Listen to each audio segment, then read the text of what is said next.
প্রতিদিন global Bengali literature অনুষ্ঠানে রয়েছি আমি হৈমন্তী রায়। আজ আমাদের মধ্যে এমন একজন ব্যক্তিত্বকে পেয়েছি যিনি একজন বিশিষ্ট কবি শুধু নন, তিনি অত্যন্ত সুন্দর কথা বলেন। বলা ভালো, কথাগুলো কবিতার মতো শুনতে লাগে। তিনি আর কেউ নন, আমাদের অত্যন্ত প্রিয় কবি কৃষ্ণা বসু। জলের সারল্যে নার্সিসাস ফুটে আছে একা, নবমী নিশির গান, সাহসিনী কে রয়েছ, সমস্ত মেয়ের হয়ে বলতে এসেছি, নির্জন নদীর গান। এমন বহু বই, কবিতার বই তার রচিত। তার কবিতায় বারবার উঠে আসে নারীর প্রতি সমাজের বিচারিতার কথা, নারীর অবহেলার জীবন, নারীর ব্যথা। অবশ্য তাকে সামনাসামনি একেবারে পাশে বসিয়ে আড্ডা দেওয়ার মতো পরিস্থিতি তো এখন নয়। এই অতিমারি সামাজিক দূরত্ব বিধির বেড়া জালে আমাদের বেঁধেছে, কিন্তু অসুবিধা নেই। হাতে যখন স্মার্টফোন আর সময়টাও বেশ আধুনিক প্রযুক্তির, তাই ফোনের মাধ্যমেই কৃষ্ণা বসুকে আজ আমাদের মধ্যে পেয়ে গেছি। কৃষ্ণাদির সঙ্গে বেশ কিছুটা সময় কথা হবে, আর বিষয় অবশ্যই কবি ও কবিতা। তাহলে আর সময় নষ্ট না করে কৃষ্ণা বসুর কাছে জানতে চাইব কবি ও কবিতা নিয়ে দিদির ভাবনা, দিদির কথা। দিদি, আপনি আমাদেরকে বলুন আপনার কবিতা ও কবিতা বিষয়ে কি বলার আছে। আমি কবি, অধ্যাপিকা, লেখিকা ডক্টর কৃষ্ণা বসু খুব সুগভীর ভাবে বিশ্বাস করি যে কবিতা হচ্ছে শ্রেষ্ঠ শিল্প, শীর্ষ শিল্প। কোন শিল্প খুব ভালো হলে, চূড়ান্ত শীর্ষবিন্দু স্পর্শ করলে আমরা বলি আহা কি সুন্দর, কবিতার মতো। একবার ফিল্ম ফেস্টিভ্যালে মাধবী মুখার্জি আর আমি পাশাপাশি বসে ফিল্ম দেখছি। মাধবীদি আমার কবিতা খুব পছন্দ করেন। ফিল্ম দেখছি, ফিল্ম শেষ হয়ে গেছে, মাধবীদি গালে হাত দিয়ে বসে আছেন। বললো কই দিদি ওঠো, চা খাবে না? বললো চা খাবো কি রে কৃষ্ণা, কি দেখলাম, আমি তো কবিতার মতো। একটা আন্তর্জাতিক মানের অভিনেত্রী, আন্তর্জাতিক মানের ভালো চলচ্চিত্র দেখে বলছেন কি দেখলাম রে, তো কবিতার মতো। তাহলে কবিতা হচ্ছে শ্রেষ্ঠ শিল্প, শীর্ষ শিল্প, এ বিষয়ে কোনো সংশয় নেই। সেই কবিতা শ্রেষ্ঠ শিল্প, শীর্ষ শিল্প মানব সভ্যতার প্রায় সমবয়সী। যখন মুদ্রণ যন্ত্র ছিল না, যখন রেডিও ছিল না, যখন টেলিভিশন ছিল না, স্মার্টফোন ছিল না, কিছুই ছিল না, তখন কবিতাই ছিল। কবিতার মাধ্যমে জীবনের কথা শুনতাম আমরা, জীবনের গান শুনতাম, জীবনের গল্প শুনতাম, জীবনের গান পেতাম আমরা। কবিতা তখন ছিল সবচেয়ে বড় সাহিত্যের প্রকাশ মাধ্যম। তার কারণ তখন মুদ্রণ যন্ত্র ছিল না বলে বড় বড় গদ্য ছাপার অবকাশ ছিল না। চরণান্তিক মিল যুক্ত, অধিকাংশ সময়ই বাংলা কবিতায় পয়ার ছন্দে রচিত চরণান্তিক মিল যুক্ত কবিতা, অন্য ছন্দও ছিল, পয়ার ছন্দটা বেশি ছিল। চরণান্তিক মিল যুক্ত কবিতা জীবনের বার্তাকে বহন করে এনে দিত আমাদের কাছে, এবং এই চরণান্তিক মিলগুলো শ্রুতি সুখকর যেমন হতো, তেমনি স্মৃতি ধার্য হতো। মিলের কারণে মনে রাখার সুবিধে হতো। এবং যারা কথক ঠাকুর, যারা কবিতা পড়তেন, তারা এই কবিতাগুলো জনসমাবেশে পড়তেন, মন্দির প্রাঙ্গণে, আটচালায়, কোন গ্রামের বাস, তখনকার দিনে যে ছোট ছোট শহর, সেসব শহরের জনসমাবেশে তারা কবিতা পড়তেন। আর শত শত মানুষ বসে কবিতা শুনতো ঘন্টার পর ঘন্টা। কবিতার মধ্যে গল্পের আশ্রয় থাকতো, শুনতো রামায়ণ, শুনতো মহাভারত, শুনতো মঙ্গল কাব্য, শুনতো তার সঙ্গে শাক্ত পদাবলী, বৈষ্ণব পদাবলী, এবং নানা রকমের এই যে কাহিনী কেন্দ্রিক কাব্য কথা যা মানুষের হৃদয়কে স্পর্শ করত, তাদের জীবনের তৃষ্ণাও মিটত অনেকখানি। জীবনকে দেখার এবং জীবনকে জানার আগ্রহ আকুলতা মিটে যেত অনেকখানি। যখন রামায়ণে বলা হচ্ছে, সীতা কহিলেন মা সম্পদে কিবা কাম, সকল সম্পদ মম দুর্বাদ অলস্যাম, তখন সীতা হৃদয়ের এই আকুতি, রামচন্দ্র সম্পর্কে তার এই আর্তি, এটা আমাদের মনকে ছুঁয়ে যায়। মানুষের মনের অনুভূতি, মানুষের জীবনের উচ্চারণ, মানুষের জীবনের ঘটনাক্রম কবিতায় ধরা পড়তো তখন। যেমন আমরা দেখছি যে আশ্চর্য সব উচ্চারণ, যেখানে দেখছি ঈশ্বর পাটনীকে দেবী জিজ্ঞেস করতেন তুমি কি চাও। ঈশ্বর পাটনী বলছে আমার সন্তান যেন থাকে দুধে ভাতে। মানুষের এই মৌলিক আত্মী, আমার পরিবার, আমার সন্তান, আমার উত্তরাধিকারী যারা, তারা যেন দুধে ভাতে থাকে, নিরাপত্তার মধ্যে থাকে। এইসব আত্মী ভরা উচ্চারণ মালায় ভরা রয়েছে অতীতের কবিতা। আমরা দেখছি ভারতচন্দ্র রায়গুণাকারের সেইরকম লাইন বলছে, গুণ হইয়া দোষ হইল বিদ্যার বিদ্যা।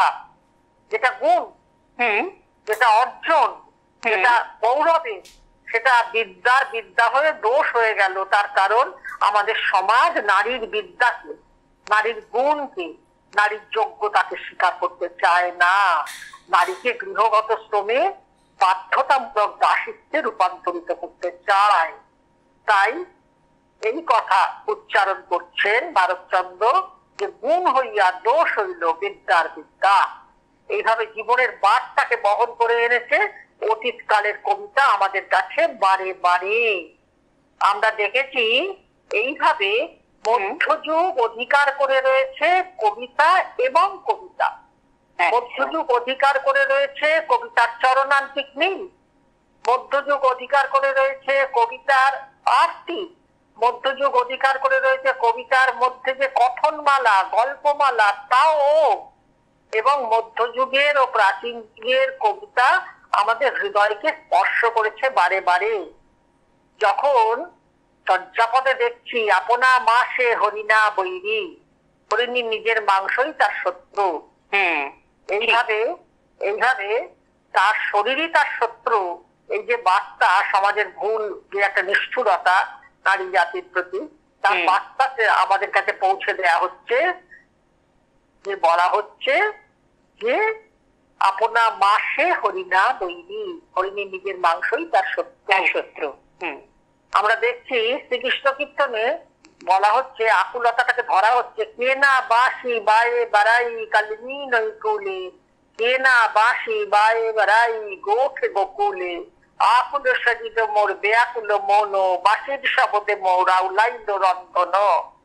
এই যে বাঁশির শব্দে আকুতি ভরা, বাঁশির আটটিতে সমস্ত কিছু তুচ্ছ হয়ে যাচ্ছে, এই হৃদয় উন্মুখ করা বাঁশি জীবন জুড়ে বাজছে। আমি একবার একটা কবিতায় লিখেছিলাম, বাঁশি বাজে বাঁশি বাজে, জীবন আচ্ছন্ন করা বাঁশি বাজে যমুনা পুলি। সেই বাঁশি চিরকাল ধরে বেজে আসছে এবং কবিরা সেই বাঁশির আর্তিকে তুলে ধরেছেন বারে বারে। অতীত যুগ অতিক্রম করে আধুনিকতার যুগ আসছেন মধুসূদন দত্ত,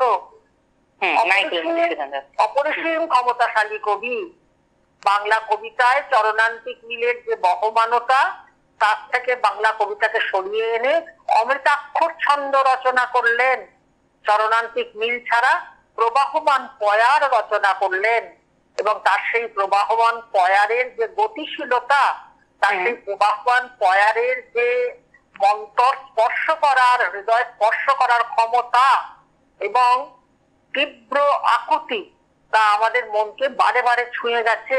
আমরা দেখছি মধুসূদন দত্তের হাতে, কি কহিলি বাসন্তী, পর্বত গৃহ ছাড়ি যাবে বাহিরায় নদী সিন্ধুর উদ্দেশ্যে, কার হেন সাধ্য যে সে রোধে তার গতি, দানব নন্দিনী স্বামী, আমি কি ডরাই সখী ভিখারি রাঘবে, কেমনে মোরে নিবারে নিমনি। তুমি যে প্রবাহমান পয়ার, এটা বাংলা কবিতায় নতুন সংযোজন হলো, বাংলা কবিতার দিগন্ত উন্মোচিত হলো। বাংলা কবিতার 10 দিগন্তকে উন্মোচিত করছেন পরপর কবিরা এসে। আমরা দেখছি তারপরে দিকপাল প্রতিভা, পৃথিবীর শ্রেষ্ঠ একটি প্রতিভার নাম রবীন্দ্রনাথ ঠাকুর। তিনি বাংলা কবিতায় এসে বাংলা কবিতার দিগন্তকে প্রসারিতই শুধু করলেন না, বাংলা কবিতাকে ঋদ্ধিমান এবং ঐশ্বর্যবান করলেন। তার কবিতায় জীবনের আকুতি, ছন্দের দক্ষতা, মিলের অসাধারণত্ব আমাদের বারবার অভিভূত আর মুগ্ধ করেছে। তিনি যে সেই বলছেন, হে সুপ্রিয় মোর কাছে কি জানিতে এসেছো তুমিও, কি মিল দেবার ক্ষমতা, সুপ্রিয় তুমিও। এই যে কানন সুধাই লোকে তুমি কে, তুমি কে, তুমি গো অজানা কাননের মায়াময়ী গো, কে তুমি গো মায়ামৃতের বিস্ময়কর দক্ষতা।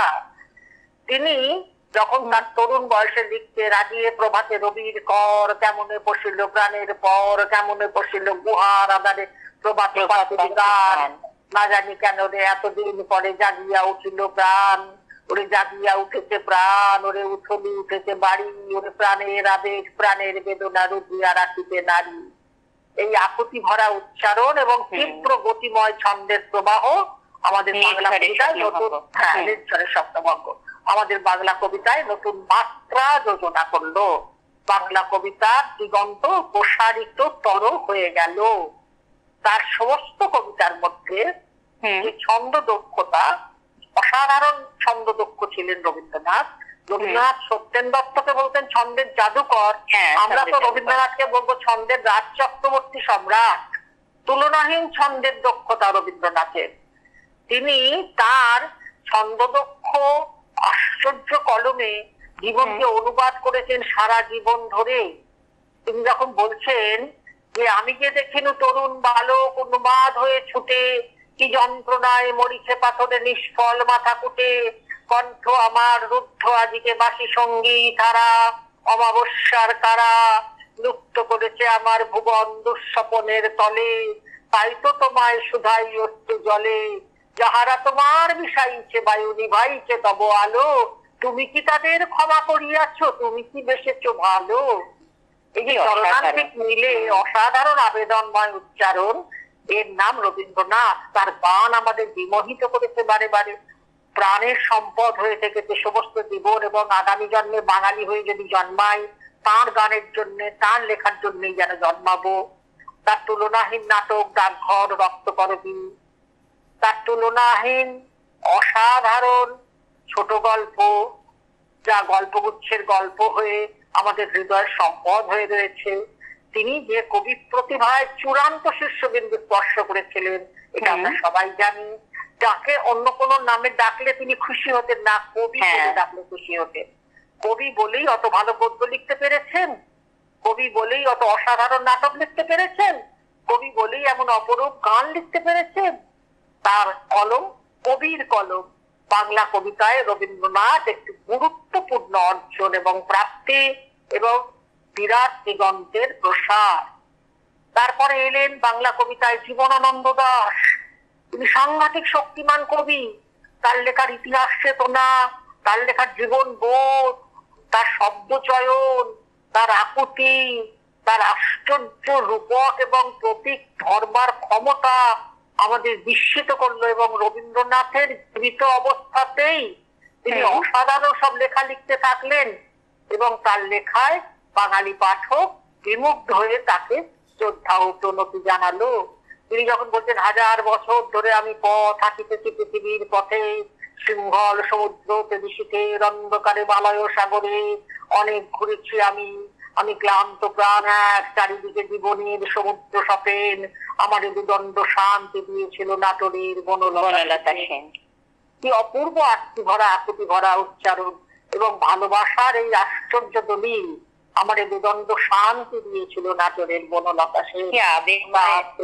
আবেগময় উচ্চারণ, কি অপরূপ আবেদন আমাদের মুগ্ধ করেছে, আমাদের আবিষ্ট করেছে। এই যে চিরবহমান যে বাংলা, তিনি বলছেন বাংলার মুখ আমি দেখিয়াছি, তাই আমি পৃথিবীর রূপ খুঁজিতে যাই না। তার এই যে বাঙালি জাতিসত্তার প্রতি একটা সাংঘাতিক টান, বাঙালির বহমান জীবনের প্রতি একটা মায়াময় মমতাময় দৃষ্টি, এটা আমাদের তার প্রতি গভীর ভাবে শ্রদ্ধাশীল করেছে। তার রূপসী বাংলা কাব্যগ্রন্থের তুলনা হয় না। তিনি বলছেন, চারিদিকে ভিজে গন্ধ, মৃদুবাতি, শান্ত কলরব, দেয়া নৌকাগুলো এসে লেগেছে চরের খুব কাছে, পৃথিবীর এই সব গল্প বেঁচে রবে চিরকাল, সিরিয়া ভুলুয়াজ ব্যাবিলন ছাই হয়ে আছে।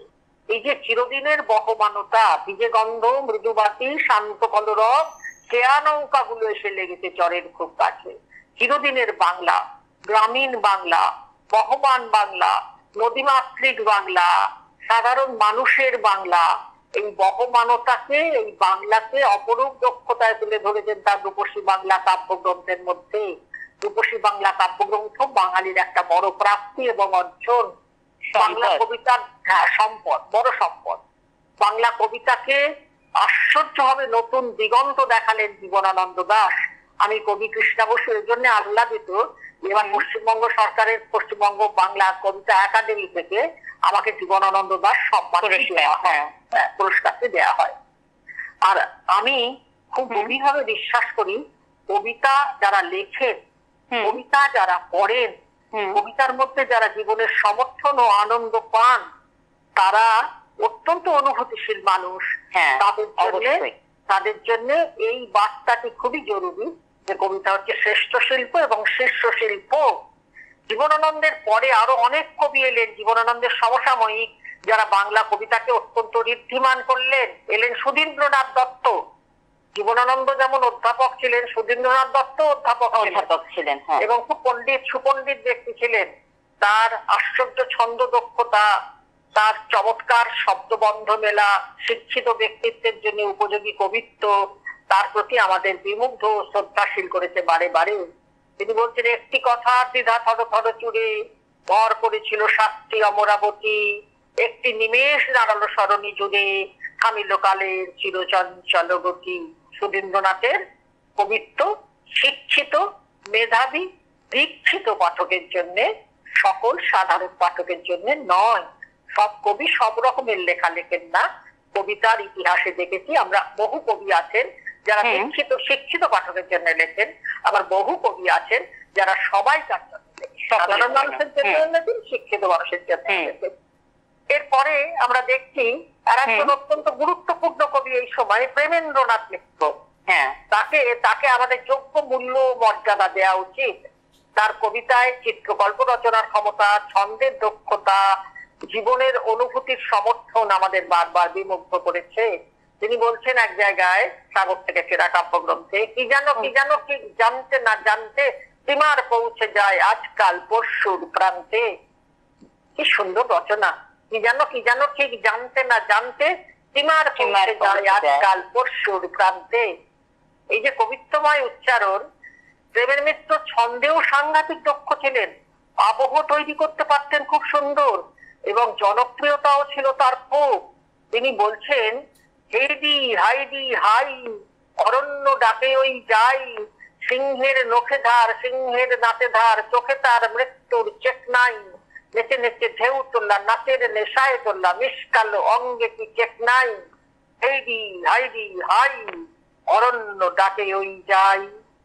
এই যে চরণান্তিক নীলের ছন্দের আবহে অরণ্যের ডাক, অন্ধকারের আহ্বানকে অপরূপ ভাবে বাকময় করলেন, এটা একটা বড় কবি প্রতিভারই পরিচয় বহন করে।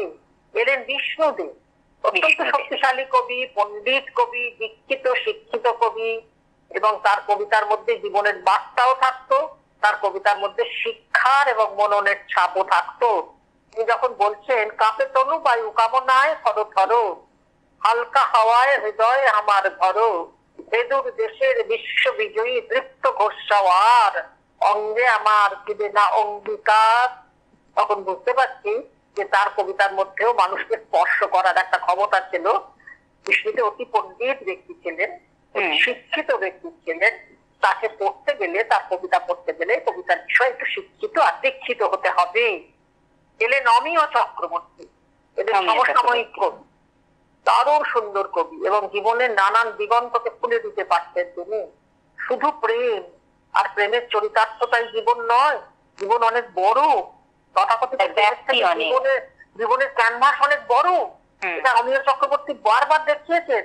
তিনি বলছেন, তার বদলে পেলে সমস্ত স্তব্ধ দুপুর, নীল বাঁধানো স্বচ্ছ মুকুর, আলোয় ভরা জল, ফুলে নোয়ানো ওই ডালটা, বেগনি মেঘের ওরা পাল্টা, পড়লো হৃদয় তল, একলা বুকে সবই মেলে, তুমি প্রেম পেলে না, তুমি জীবনের তথাকথিত প্রাপ্তি পেলে না, কিন্তু তার বদলে পেলে ওই সুন্দর স্তব্ধ দুপুর, ওই নীল বাঁধানো স্বচ্ছ মুকুর, আলোয় ভরা জল পুকুর, ওই ফুলে নোয়ানো ওই ডালটা, বেগনি মেঘের ওরা পাল্টা ভরলো হৃদয় তল। প্রকৃতি, প্রকৃতি আশ্চর্য ভাবে মনকে ভরিয়ে দিতে পারে, আশ্চর্য ক্ষমতা মনে। এই যে এখন বিচ্ছিন্নতার সময় চলছে করোনা সংক্রমণে, এই যে অতিমারির প্রভাবে আমরা সবাই বিচ্ছিন্ন, আমি সামাজিক মানুষ, মেলামেশা করতে ভালো, সাহিত্য সভা, কবি সম্মেলন, সেমিনার, এগুলো আমার নিয়মিত লেগে থাকতো, এখন বন্ধ। এখন মাঝে মাঝে বাড়ির বারান্দায় গিয়ে বসি, বাড়ির পাশে একটা আশ্চর্য কৃষ্ণচূড়া গাছ ফুলে ফুলে রঞ্জিত হয়ে রয়েছে, আলোকিত হয়ে রয়েছে, অভাবিত সুন্দর হয়ে রয়েছে। মাঠের মধ্যে কুকুরেরা চিৎকার করছে, মাঠের মধ্যে কোনো কোনো ছোট শিশু সাইকেল নিয়ে ঘুরছে, মাঠের মধ্যে গাছে গাছে ফুল ফুটেছে। প্রকৃতি আশ্রয় দেয়, প্রকৃতি কোন দেয়, সেই কথা বারবার অমিয় চক্রবর্তীর কবিতায় আমরা পেয়েছি। বুদ্ধদেব বসু এলেন, শিক্ষিত সারস্বত ব্যক্তিত্ব, তার সম্পাদিত পত্রিকায় কবিতা লিখতে পারলে তরুণ কবিরা ধন্যবোধ করত। অতি শিক্ষিত আলোকিত অধ্যাপক ব্যক্তিত্বের নাম, বিদ্বজ্জনের নাম বুদ্ধদেব বসু। তিনি বলছেন, ভুলিব না এত বড় স্পর্ধিত শপথে জীবন করে না ক্ষমা। আমরা বলি ভুলবো না সম্পর্কের মধ্যে, কিন্তু মানুষ ভুলে যায়। এই স্পর্ধিত শপথকে জীবন ক্ষমা করে না। তারপরে এলেন সুভাষ মুখোপাধ্যায়, এদের পরবর্তীকালের কবি। তিনি আশ্চর্য সংযোজন করলেন বাংলা কবিতায় নতুন মাত্রা। আমরা এতদিন দেখেছি বাংলা কবিতা লেখা হয়েছে শিক্ষিত মার্জিত শব্দাবলী দিয়ে। আমরা এতদিন দেখেছি বাংলা কবিতার আবহ রুচিশীল আলোকিত মানসিকতার শব্দ এবং আবহ।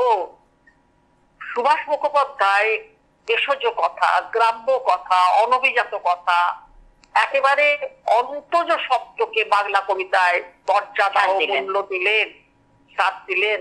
বলছেন, বেঙ্গনাক্য শুধু ভাঙা নয়, মৃত্যুটা যত বড় হোক জীবনের চেয়ে এমন কিছু সে ঢ্যাঙা নয়। এই গ্রাম্য শব্দ, দেশজ শব্দ, অনভিজাত শব্দ, তাকে কবিতায় কোন দিলেন, আশ্রয় দিলেন সুভাষ মুখোপাধ্যায়। তিনি এক বিস্ময়কর ব্যক্তিত্ব। তারপরে তার সঙ্গে সঙ্গে রয়েছে নীরেন্দ্রনাথ চক্রবর্তী, শিক্ষিত রুচিশীল কবি, আলোকিত কবি এবং অত্যন্ত ছন্দদক্ষ কবি। তার কবিতা মানুষের, অমলকান্তির লেখক, তার কবিতা মানুষের হৃদয়কে স্পর্শ করেছে, এখনো স্পর্শ করে বারবার। তিনি যখন বলছেন পুকুর মরাই সবজি বাগান জংলা ডুডে সাজি, তার মানেই তো বাড়ি, তার মানেই তো প্রাণের মধ্যে প্রাণ, নিচে নেয়া উঠান খানি রোদ্দুরে টান টান, ও বড় বউ ডাকো, ওকে ডাকো, ওই যে লোকটা পার হয়ে যায় কষাই নদীর সাপো।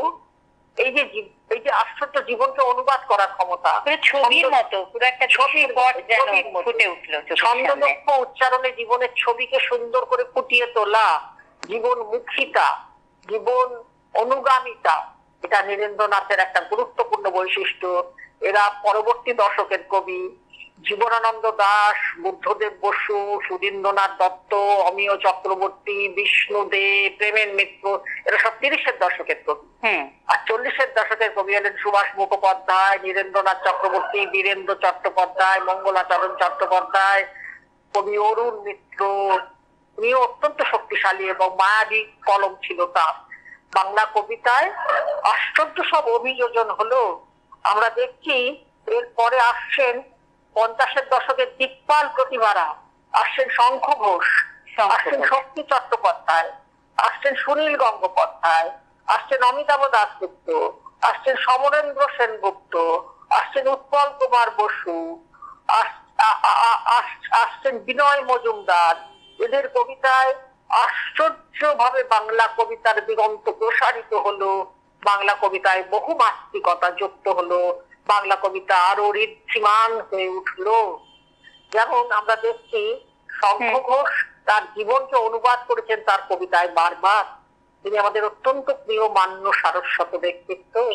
তিনি বলছেন তার সঙ্গিনী কবিতায়, সঙ্গিনী হাতের ওপর হাত রাখা খুব সহজ নয়, সারা জীবন বইতে পড়া সহজ নয়, এ কথা খুব সহজ, কিন্তু কে না জানে সহজ কথা ঠিক ততটা সহজ নয়। আমার পায়ের নিচে মাতাল, আমার মাথার উপর মাতাল, এই মদের কাছে সবাই ঋণী, ঝলমলে গো দুপুর বেলাও সঙ্গে থাকে হা করা ওই গঙ্গা তীরের চন্ডালিনী, এই দাসী রস্তহীনা ভরসাহীনা, তুমি আমার সবসময়ের সঙ্গিনী না, তুমি আমায় সুখ দেবে তা সহজ নয়, তুমি আমায় দুঃখ দেবে সহজ নয়, হাতের ওপর হাত রাখা খুব সহজ নয়। মানে সাংঘাতিক জীবনকে যেভাবে অনুদিত হতে দেখেছি, আমাদের কাঁদিয়ে দিয়ে কদিন আগে চলে গেলেন তিনি, আমাদের মাস্টারমশাই তুল্য, আমাদের অভিভাবক তুল্য, আমাদের কাছে দেহময় ছায়াদাতা গাছের তুল্য ছিলেন কবি শঙ্খ ঘোষ। তিনি আমাদের কাঁদিয়ে দিয়ে, ছোটদের কাঁদিয়ে দিয়ে চলে গেলেন কদিন আগে। আর এই সঙ্গে আমরা এই সময় আমরা পাচ্ছি অন্যান্য অনেক শক্তিমান কবিকে, পাচ্ছি শক্তি চট্টোপাধ্যায়। সাংঘাতিক ছন্দ দক্ষ, সাংঘাতিক শক্তিমান, মায়াবী উচ্চারণের জাদুকর কবির নাম কবি শক্তি চট্টোপাধ্যায়। তিনি বলছেন তার কিছু কিছু কবিতা স্মৃতিধার্য হয়ে আছে আমাদের কাছে। তিনি বলছেন যে দেখো, মেঘলা দিনে দুপুর বেলা যেই পড়েছে মনে, চিরকালীন ভালোবাসার বাগবের উলো বনে, আমি কাছে গেলাম ডেকে বললাম এবার আমায় খা, আখির আটায় জড়িয়েছে বাঘ নড়ে বসছে না।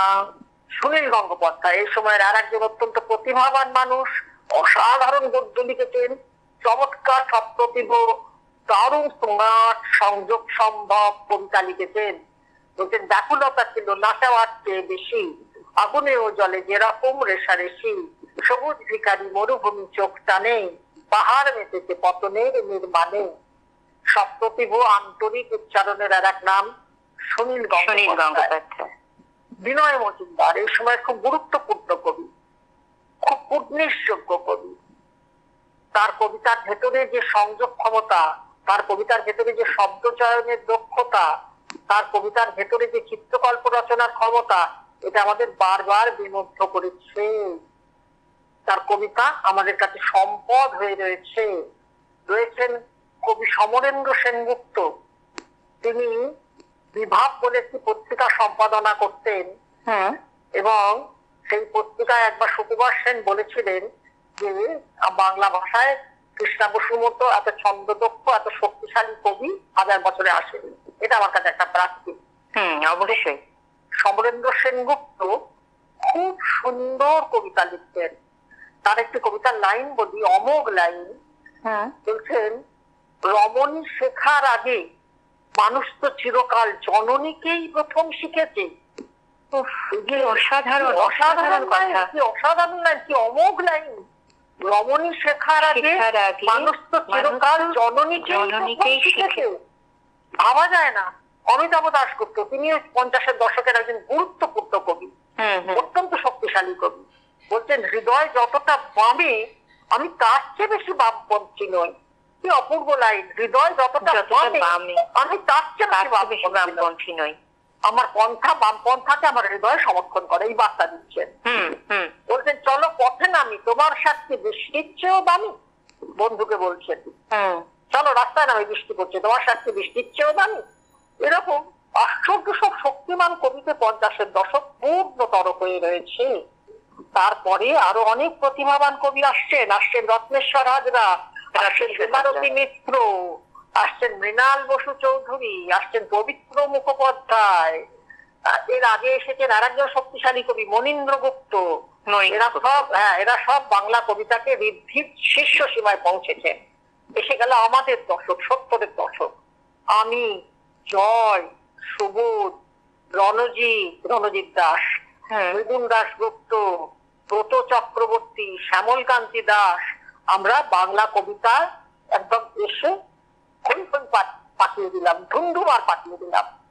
অস্তি কুমার শিকদার বলতেন পরে বাংলা কবিতা 70-এর দশকের কবিদের হাত ধরে বাংলার শিকড়ের কাছে ফিরে এলো। শিকড় এর প্রধান হচ্ছে কবি কৃষ্ণা বসু, জয় গোস্বামী, শ্যামলকান্তি দাস, এরকম সুবোধ সরকার সব কবিদের নাম করেছেন। একটি প্রবন্ধে লিখেছিলেন, বিখ্যাত প্রবন্ধে, বাংলা একাডেমি থেকে বেরিয়েছিল বইটা। তো এই যে আমাদের 70-এর দশক, এটাও অত্যন্ত শক্তিশালী দশক। আমাদের প্রিয় কবি জয় বলছেন এক জায়গায় যে এসব যদি পারো ঠাকুর, এসো আমার মাথায় চাপো, চূর্ণী নদী পার করে দিই, সবার জন্য অন্ন মাপো। আমাদের প্রিয় কবি রণজিৎ দাস বলছে প্রকৃতি তো নিরক্ষর, ছুটি কাটাবার ছলে মনীষা তাহলে কেন তার কোলে মুখ রেখে কাঁদে? আমাদের প্রিয় কবি সুবোধ বলতেন নাগরিক জীবনকে আশ্চর্য ধরবার ক্ষমতা সুবোধের সপ্রতিভ উচ্চারণে। বলছেন বাড়ি বহুতল, কল বন্ধ করে দিই, সারা রাত ফোঁটা ফোঁটা ঝরে জল। নাগরিক জীবনের অনিদ্র উদ্বেগ অপরূপ ভাবে ধরা পড়েছে সুবোধ সরকারের কবিতায়। আমরা দেখছি ব্রত সে বলছে যে মানুষের নুন ছাড়া মানুষের ব্যঞ্জন বিস্বাদ। মানুষ মানুষকে চায়, মানুষের নুন ছাড়া মানুষের ব্যঞ্জনের কোনো স্বাদ নেই। আমাদের প্রিয় কবি শ্যামল কান্তি দাস, আমাদের প্রিয় সত্তরের কবি মৃদুল দাশগুপ্ত, আমাদের পরবর্তীকালের প্রিয় কবি চৈতালি চট্টোপাধ্যায়, আমাদের পরবর্তীকালের প্রিয় কবি মল্লিকা সেনগুপ্ত, জয়দেব বসু, এরা সব বাংলা কবিতায় ঋদ্ধিমান পতাকা সংযোজন করেছেন এবং বাংলা কবিতা বহমান, বেগবান, সৃজনশীল, শ্রীজাত এলেন, বিনায়ক বন্দ্যোপাধ্যায় এলেন, অয়ন বন্দ্যোপাধ্যায় এলেন, বাপ্পাদিত্য বিশ্বাস এলেন, সব শক্তিশালী কবিরা এলেন এবং বাংলা কবিতার দিগন্তকে অনন্তের দিকে প্রসারিত করে দিলেন। 1000 বছরের বাংলা কবিতার যে ইতিহাস তার তুলনা হয় না। তার গরিমার শেষ নেই, তার বহুমাত্রিকতার শেষ নেই, তার আলোময়তার শেষ নেই, তার দীর্ঘিমানতারও শেষ নেই। অবশ্যই দিদি, আমি আপনার কণ্ঠে একটি কবিতা শুনবো। আমার কণ্ঠে একটু দুটি কবিতা বলি। এই কবিতাটি আমার খুব জনপ্রিয় কবিতা, মানুষের কাছে খুব গৃহীত কবিতা। আমার বেশ কিছু কবিতা মানুষের কাছে সাংঘাতিক গ্রহণযোগ্য। সেই কবিতাটির নাম মেয়ে মানুষের লাশ।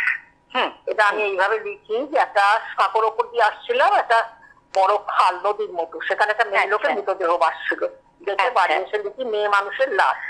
সাঁকোর কিনারে এসে আটকে আছে লাশ, মেয়ে মানুষের লাশ, আটকে আছে বেরোতে পারছে না।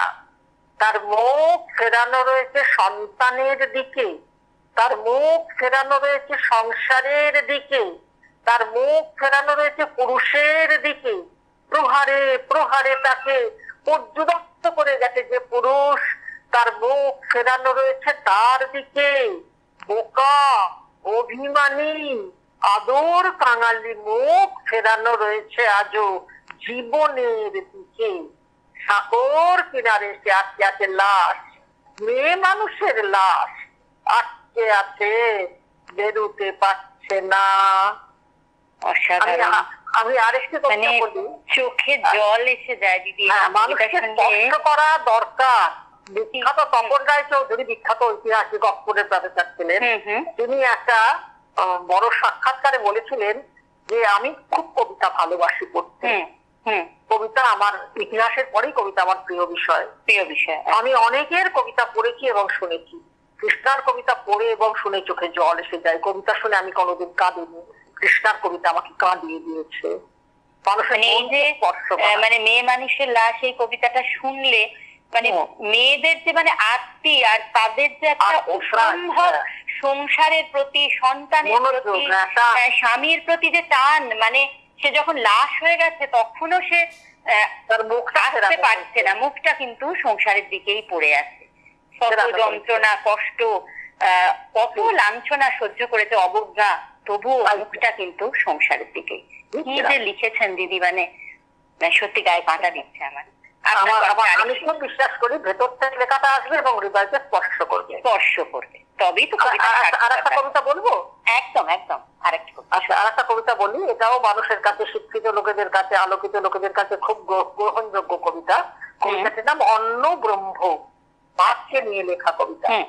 কবিতাটি আমার কাছে এইভাবে আসে বেশ কিছুদিন আগে, তখন আমার মেয়ে ছোট, আমি কলেজ যাইনি, জ্বর হয়েছিল, বাড়িতে শুয়েছিলাম। আমার কাজের মাসি আমার কন্যাটিকে বকছেন এত ভাত নষ্ট করা, দুটা ভাতের জন্য পরের বাড়িতে খাটতে এসেছি। কথাটা আমার মর্মে গিয়ে লেগেছিল, দুটা ভাতের জন্য পরের বাড়িতে খাটতে এসেছি।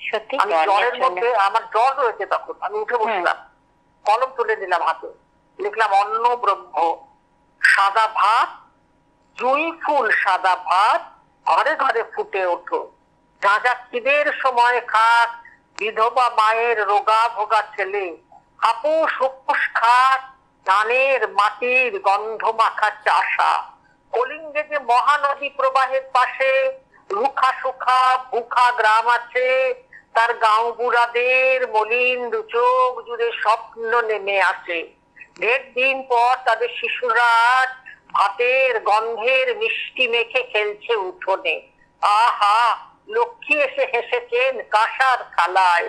আহা ভাত, আহা লক্ষ্মী, যে তোমাকে অস্থির চঞ্চলা বলে। শিশুর হাসির মতো ঘরে ঘরে হেসে ওঠো।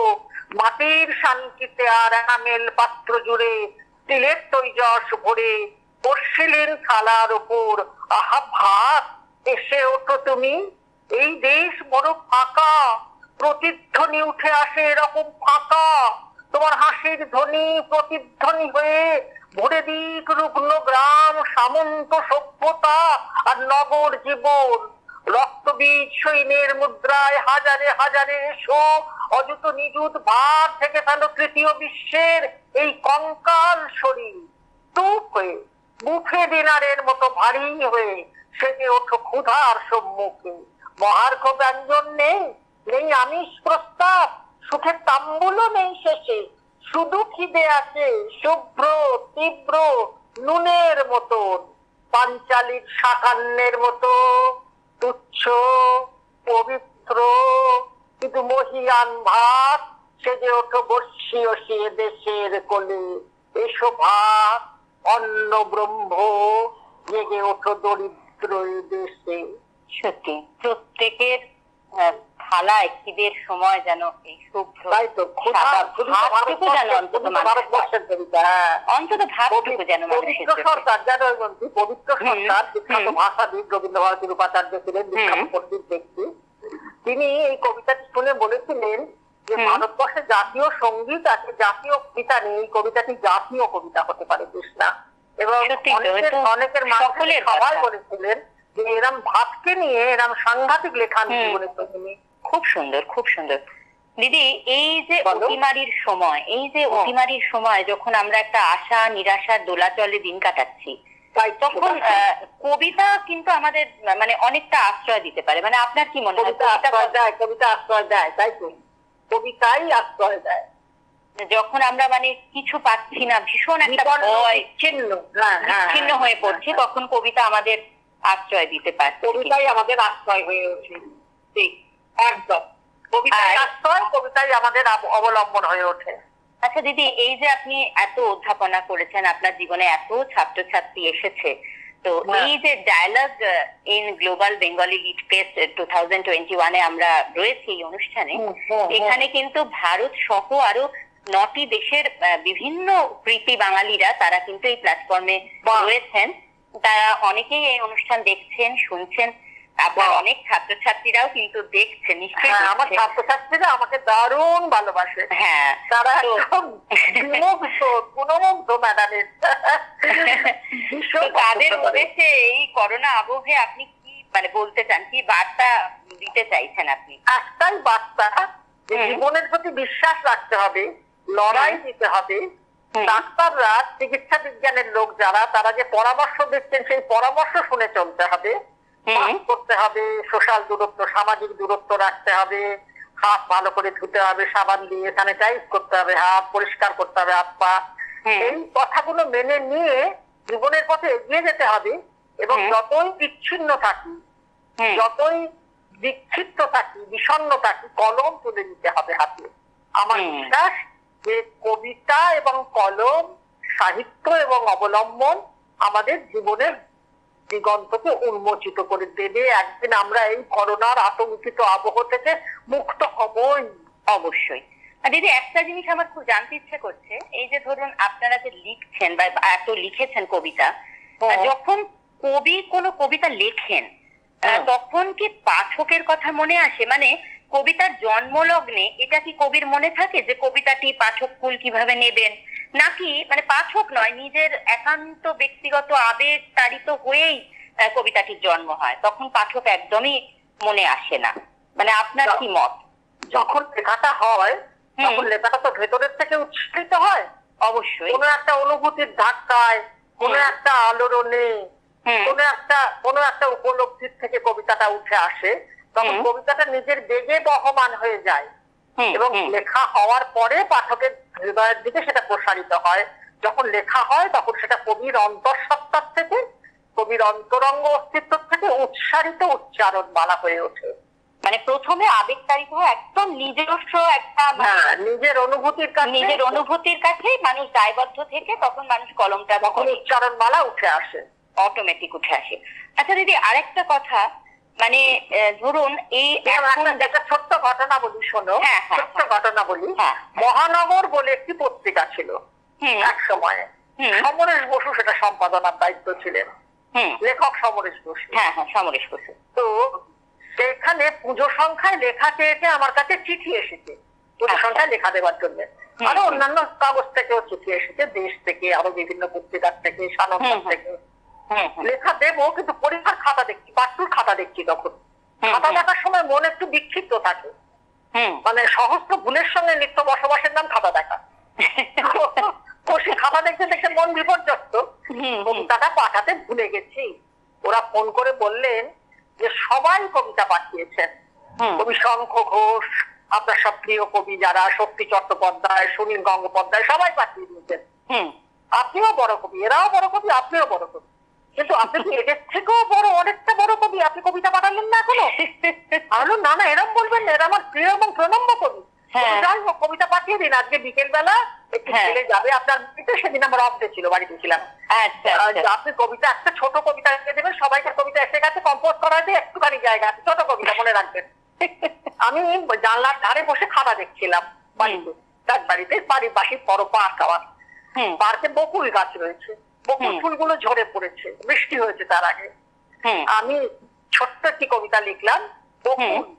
দীর্ঘ বিরহের পর একলা বকুল গাছ কাল রাতে ভিজে গেছে ঘোর বৃষ্টিপাতে, আজকে সকালে উঠে দেখি অভিমানী বকুলের অশ্রুগুলি ফুল হয়ে ঝরে আছে ঘাসে। 3 লাইনের কবিতা। কি অসাধারণ, অসাধারণ। ওরা পরে বললেন, বাবা 3 লাইনে বাজি মাছ করে দিলেন। লেখাটা আসবে একদম একদম। এই যে দিদি, এখন মানে যেটা দেখা যায়, মানে বেশিরভাগই অনেকেই ফেসবুকে বা বিভিন্ন সোশ্যাল মিডিয়ায় লেখেন। সকলেই হয়তো যে কবি হয়ে উঠতে পারেন তা নয়, কিন্তু মনের ভাব প্রকাশ করাটার একটা চেষ্টা তো থাকে মানুষের। এবং সোশ্যাল মিডিয়াটা এমন একটা মাধ্যম যে তার সৃষ্টিটা অনেকের কাছে পৌঁছে যাচ্ছে। তো এই বিষয়ে মানে আপনার কি মতামত? মানে সোশ্যাল মিডিয়ায় এই যে লেখালেখিটা হচ্ছে, এটা নিয়ে আপনি কি ভাবছেন? মানে এইটার একটা গ্রহণযোগ্যতা। এটার একটা ইতিবাচক দিক বহু মানুষের কাছে পৌঁছে যাচ্ছে, অনায়াসে পৌঁছে যাচ্ছে। অবশ্যই এটার একটা নেতিবাচক দিকের মধ্যে তাৎক্ষণিকতা আছে, এবং এতে অনেক সময় শিল্পের উৎকর্ষতা সবসময় ধার্য হয় না, গৃহীত হয় না। ফলে ভালো লেখাও হয়, আবার দুর্বল লেখাও হয়, কিন্তু এর সবচেয়ে বড় প্লাস পয়েন্ট যেটা, ইতিবাচক দিক যেটা, সংযোগের ক্ষমতা, বহু মানুষের কাছে পৌঁছে যাবার ক্ষমতা। অনেকের কাছে পৌঁছে যাচ্ছে, এটা একটা জরুরি দিক। মানুষের কাছে পৌঁছতে চাই। শহীদ থেকেই সাহিত্য, শহীদ থেকেই স্নেহ প্রত্যয় করে সাহিত্য। কার সহিত? পাঠকের সহিত। কার সহিত? শ্রোতার সহিত। সঙ্গ সান্নিধ্য, তাই তো সাহিত্য। আর কবিতা তো সাহিত্যের শ্রেষ্ঠ দিক, শ্রেষ্ঠ রূপ। কিন্তু এই যে বললেন তাৎক্ষণিকতা, মানে ওটা চিরস্থায়িত্ব পাচ্ছে না, যেটা বইয়ের মাধ্যমে যখন সাগরময় ঘোষ দেশ পত্রিকার সম্পাদক, জানো, সাগরময় ঘোষ দেশ পত্রিকার সম্পাদক, তিনি আমার লেখা খুব পছন্দ করতেন। প্রচুর লেখা ছাপতেন দেশ পত্রিকায়, দীর্ঘ কবিতা চেপেছেন, গুচ্ছ কবিতা চেপেছেন, অনেকবার অনেক রকম ভাবে লেখা পেয়েছেন তিনি। আমার 70-এর দশকের শেষের দিকে আমি একদিন ওনার সঙ্গে গিয়ে কথা বলছি দেশ পত্রিকার ঘরে। উনি গিয়ে বলতেন যে কার্তিক বলে একজন ওদের বেয়ারা ছিল, তো বলতেন যে ওকে একটু ডেকে দিও, কথা বলে যাবে।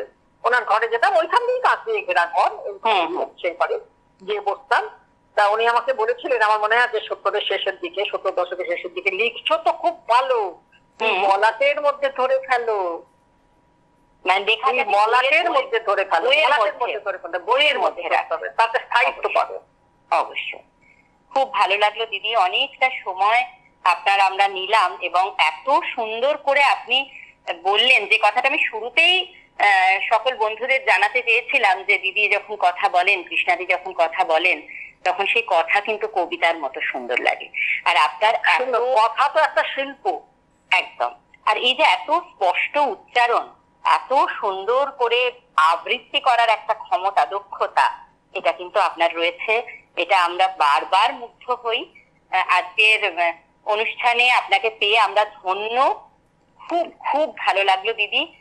ভালো থাকবেন। আমিও খুব খুশি হলাম তোমাদের সঙ্গে থেকে। আবার তোমাদের সঙ্গে থাকবো, তোমাদের অনুষ্ঠানে আবার ডেকে নেবে আমায়। অবশ্যই অবশ্যই। সুস্থ থাকবেন। পাশে আছি। হ্যাঁ, সুস্থ থাকবেন, ভালো থাকবেন।